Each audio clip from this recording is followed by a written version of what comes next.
São 11 horas e 7 minutos, aqui conosco o Silvio Saldanha, que é o presidente da Associação dos Mutuários e Moradores de Minas. Bom dia, Silvio. Bom dia, Joselino, bom dia aos ouvintes da Rádio Itatiaia. Tá tudo bem? Tudo ótimo. Graças a Deus. Ô, Silvio, a compra da casa própria, na verdade, é um momento especial na vida das famílias. Claro que sim. Agora, em muitos casos, significa a realização de um grande sonho. Agora, seria importante que as pessoas tivessem uma boa assessoria no momento da compra da casa própria, porque são muitos os dados que envolvem a compra de um imóvel que, por muito barato que seja, é uma compra maior. É muito comum que as pessoas tenham muitas dúvidas, não é verdade? Muito. Na verdade, Lino, eu te rebato com uma pergunta.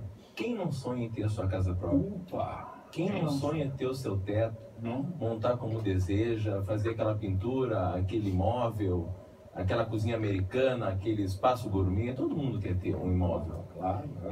E felizmente existem sim hoje mecanismos de banco, empréstimos que podem facilitar o acesso à casa própria. O que a gente sempre deixa muito claro e frisa na hora de fazer qualquer tipo de negociação nesse sentido?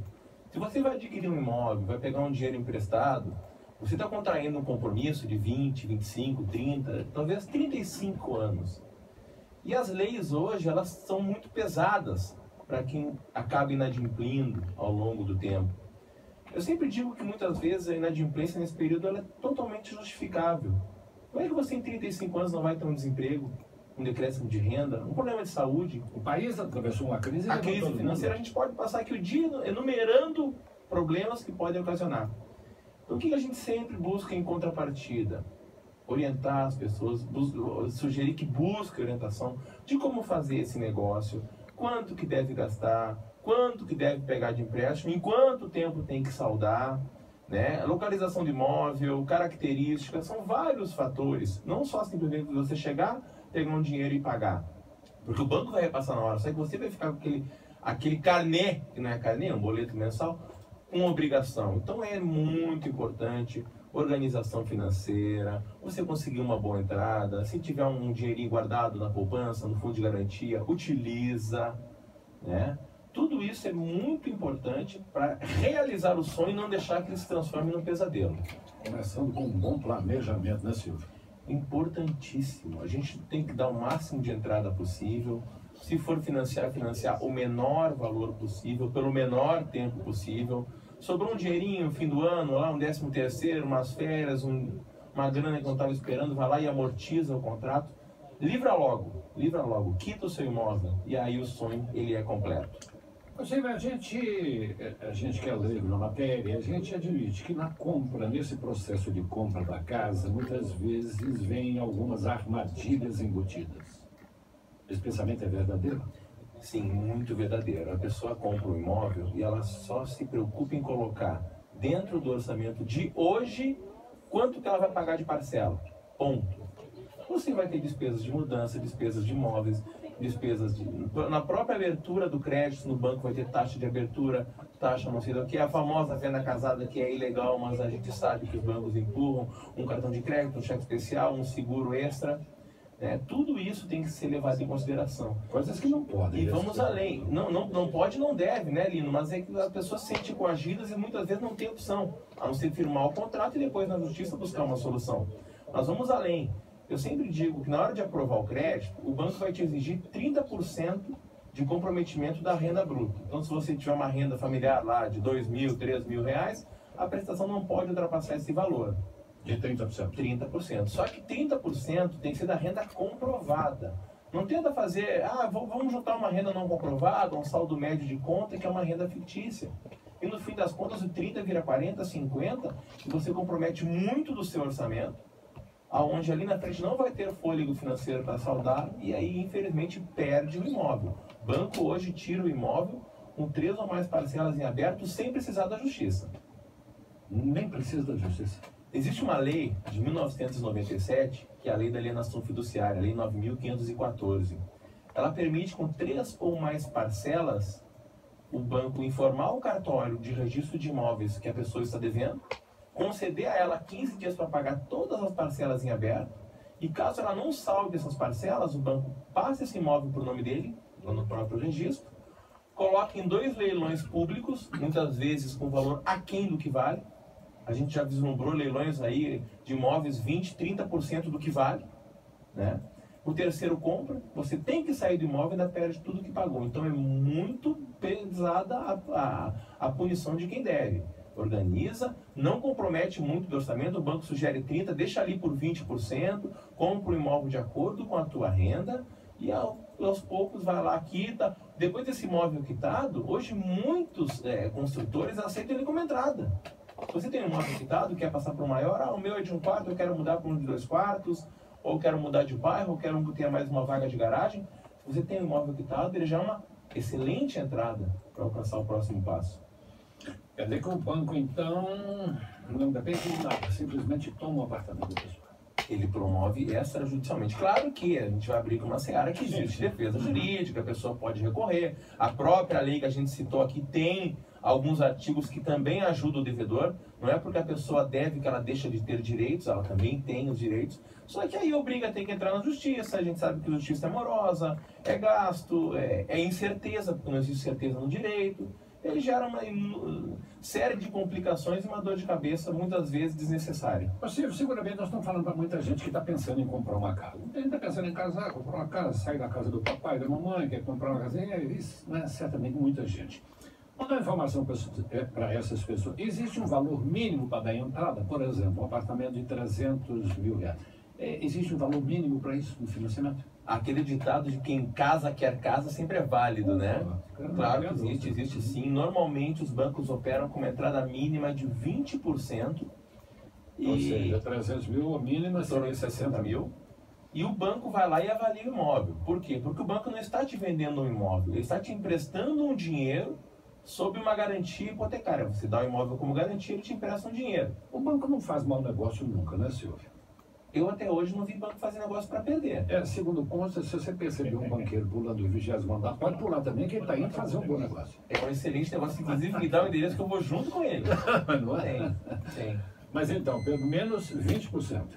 E o banco vai avaliar esse imóvel, porque ele vai te emprestar um dinheiro em cima desse bem, não é verdade? Uhum. E aí ele vai ver se realmente vale esses 300 para ele te emprestar, por exemplo, 240 nesse caso.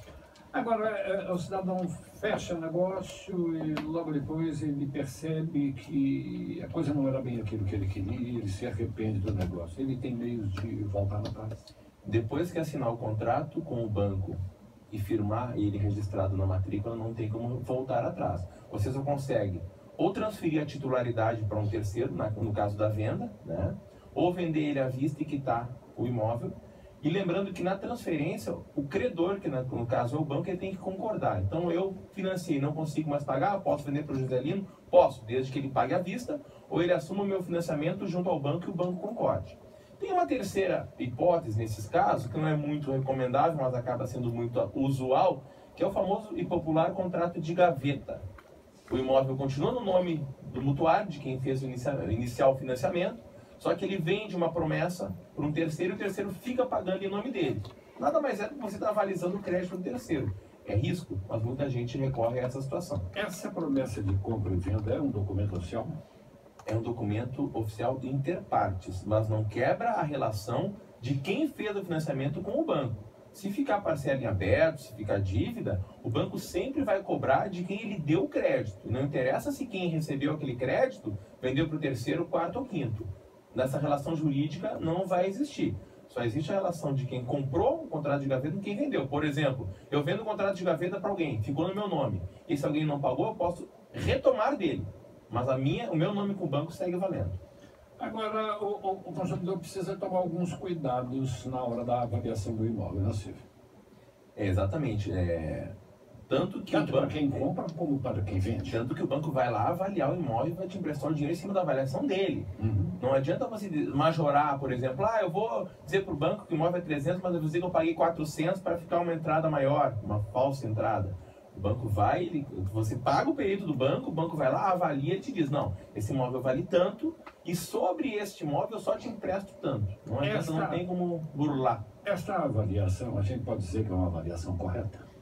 É uma avaliação justa, vamos dizer assim. O que acontece? O banco está te emprestando dinheiro e ele tem que fazer a leitura de quanto vale a garantia. Ele não precisa obrigatoriamente reconhecer que aquele bem vale 100% do que você está comprando para ele te prestar o dinheiro.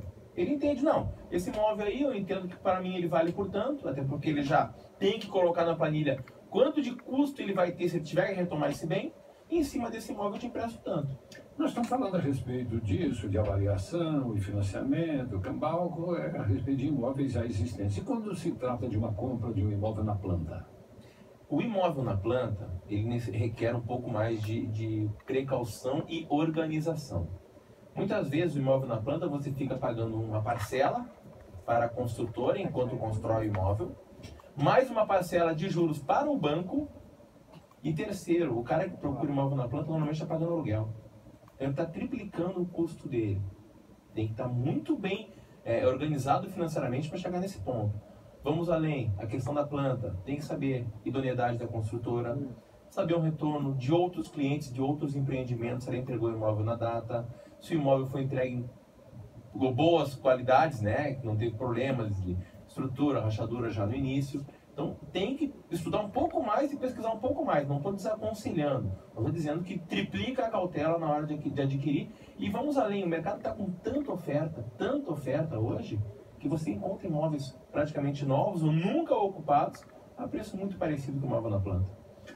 Ô Silvio, vocês têm a preocupação de passar sempre informações, vocês fazem palestra e tudo, não é verdade?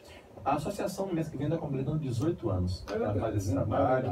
A gente presta orientação, análise gratuita, atende de segunda a sexta. Inclusive, há um tempo atrás, a gente desenvolveu uma cartilha, que é a cartilha da casa própria. O que a gente tem na cartilha?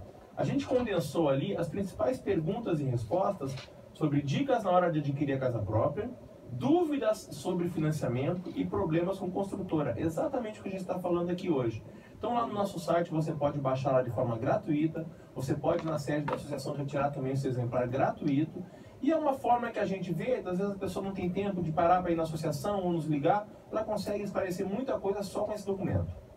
Beleza, estou vendo aqui a cartilha, simples, fácil de entendimento. Você, pessoas que querem entrar em contato com vocês, é só ligar lá para a associação. A gente atende no 3339-7500, atende presencialmente na Avenida Amazonas 2463, de segunda a sexta-feira. Nós temos o site, né, que é o portal do mutuário.com.br, e uma quarta ferramenta que hoje está totalmente usual, que é o WhatsApp, Lino, que é o 31 99 229 0008.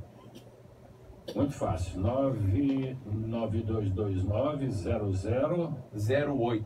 Lembrando que todas essas informações estão no site, a pessoa entrar lá no site portaldomutuario.com.br, ela consegue pegar.